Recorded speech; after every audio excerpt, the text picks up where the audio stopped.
I have come to the frightening conclusion that I am the decisive element in the classroom.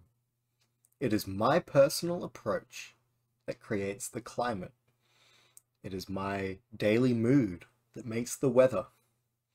As a teacher, I possess a tremendous power to make a child's life miserable or joyous. I can be a tool of torture or an instrument of inspiration. I can humiliate or humor, hurt or heal. In all situations, it is my response that decides whether a crisis will be escalated or de-escalated, a child humanized or dehumanized. This poem by Haim Ginno really highlights the power that teachers have in their students' lives.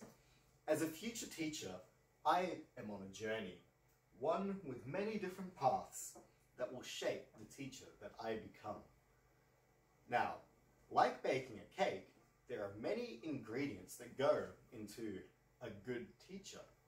However, unlike making a cake, I don't believe there's a set recipe for what makes a good teacher. Therefore, this metaphor is dead in the water.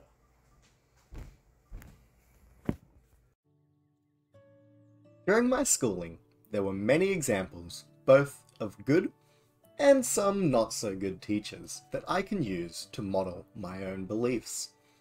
When it comes to the teacher I strive to become, I look to the philosophies of two people, Nell Noddings and Paulo Freire. Nell Noddings is well known for her exploration of ethical caring, which is a state of being in relation characterized by receptivity, relatedness, and engrossment. Noddings' work on caring argues that education from the care perspective involves four components: modeling, dialogue, practice, and confirmation. Nell Noddings pointed out, dialogue is such an essential part of caring that we could not model caring without engaging in it.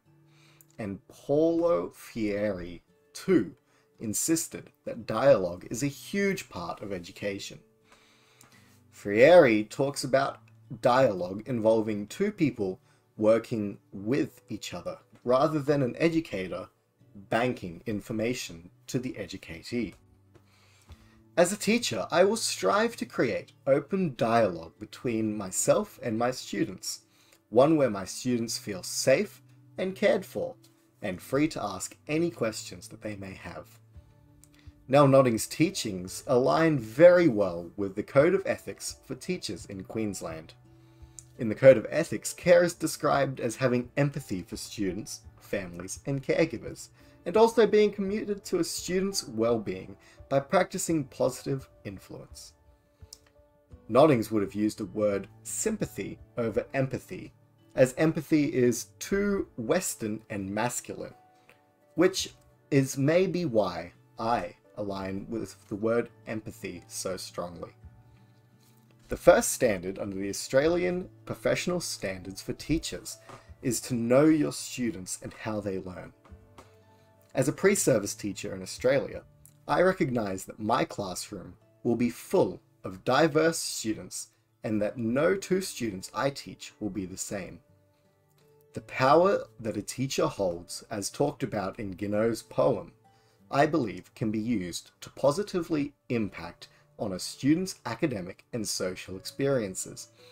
Rowan, in 2017, talked about how a teacher's effort in responding appropriately to diversity in our classrooms will directly impact the academic and social outcomes of our students.